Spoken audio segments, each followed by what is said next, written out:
was an important win out there today. You knew West Perth would be coming at you, and they did in the last quarter, so quite an important win overall.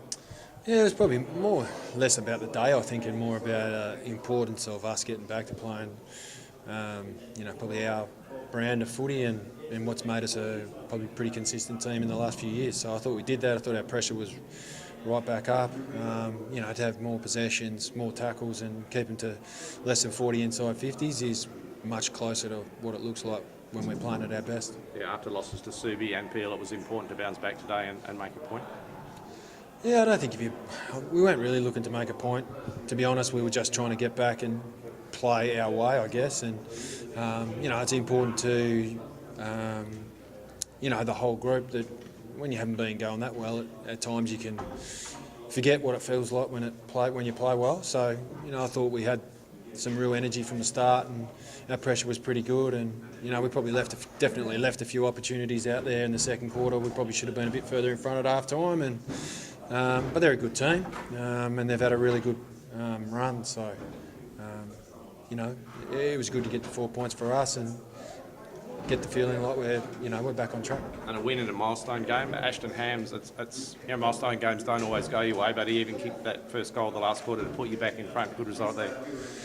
Yeah, it was. Milestone games are probably more important when you finish your career to look back on. But one thing I remember is you remember milestones if you win, and if you get beaten, you don't remember them as fondly. So look, it was a great effort for Ash and his family, and to have a little bit of an impact late on the result was great for him. And I'm sure Seaton Thompson in his first game will obviously have fond memories as well of playing in Hams' 200th game in a win. Yeah, it was late in the game, wasn't it, when he sort of went behind the ball and put his body on the line a couple of times, and that's what he's done for his whole career. Yeah, look, to be honest, I thought all our probably senior leaders, bounced back and played some strong roles at important times, and he reads the game as good as anyone. So, it was important. I thought we were pretty even. Shane Hockey's game was incredible. His numbers are amazing, 41 possessions and 19 tackles, but just his ferocious attack on the ball and the opposition all day was incredible.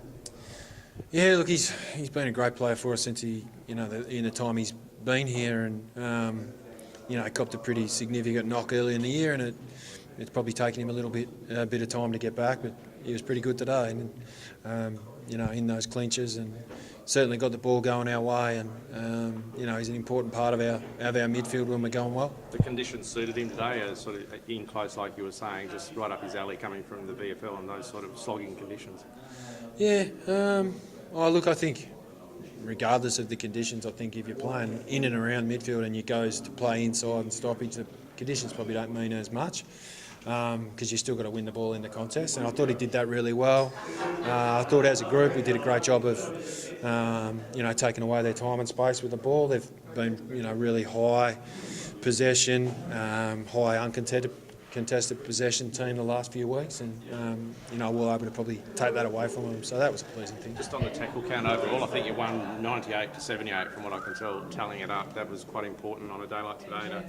Yeah, look, our tackling when we play well is good, but like most teams, when you don't play well, generally those basics of footy can let you down, but I thought we tackled much better with much more intent. You talked about all those effort areas, the hard ball gets and the contested possessions and tackles and everything that you're on top in. Is that more pleasing given Dylan Main and Steve Errier are probably two of your better players in that area, and you're able to play well without those? Yeah, but it's rare, I suppose, that you have your best team available at any one time. So it's important that whoever is in there plays that role. So I thought Schloithe, Subin, Marlon Pickett got really closely followed today, but still had an enormous impact on the game. Probably didn't have as much possession, but certainly had as much impact in the contest as he does. So look, I thought and Hawks as well in the midfield. So I think when you played in your own, I think they only went inside 50, maybe high 30s. It puts them under a lot of pressure if you're playing in your back half a lot of the game. Fascinating battle, Jason Mascos on Andrew Strike. How much does a player like Jason learn from playing on somebody who's probably as smart a footballer as there is in the WAFL? Oh, look, he's been a fantastic player for a long time. I was lucky enough to coach him when he first started, and he's always been a super player one-on-one, ability to mark for a player his size, and ball user is. He's a leader. I think he probably should have got more opportunity to play at the high level, to be honest. But it didn't happen. But for Jace, he's I think as good a small to medium defender as there is in the competition, and it was a great battle. And it was a good battle. It was good to watch. So it was Noah Strom on Tyler Keitel. I think it's the second time this year he's done a really good job on him. Does he get the credit he deserves for the job he's doing on all the opposition's best forwards this year? He certainly does within. He's been fantastic as a first-year player.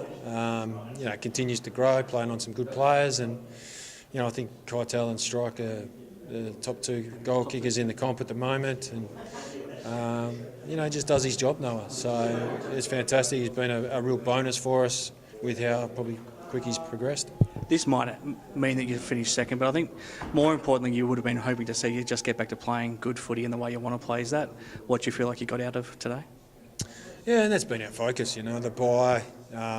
Even against Peel, we thought for the second and third and early in the last quarter were pretty good, but our first quarter put us under so much pressure, and we had to come from so far behind that it just wears you down. So I think that's probably as close to the best 4 quarters that we've played. I think at Joondalup we were pretty good last time we played them, but I think we gave up maybe 5 goals to 1 in the first quarter even that day. So it's good. We talk about how we want to play all the time, but it's good to be able to see it and to be able to feel what it's like, and hopefully that'll be a catalyst to continue. You run home, you're pretty well placed to get second spot on the ladder, given that West Perth have got a bye in the last round. I think you've got Swans away and then Perth at home and finish with East Fremantle at East Fremantle. So if you were to win all 3, second spot, how important is it? And the home final, double chance home final first up? A lot of questions in there. Second spot would be fantastic, but realistically, we don't care. Second or third, double chance. Would be fantastic for the footy club to play, obviously, a final at home if we can get the results we need to lock that away. It would be great for the footy club, but could be the same 2 teams. It could be, but we play pretty well at Joondalup as well. We've got a pretty good record playing away. So I think you're their bogey side overall. They haven't matched up that well against you. Yeah, I don't know what it is. Yeah, look, I don't know what it is. We obviously can't finish on top, but we can finish second and third and get a double chance, so that's our focus. Thank you. Thanks, Todd.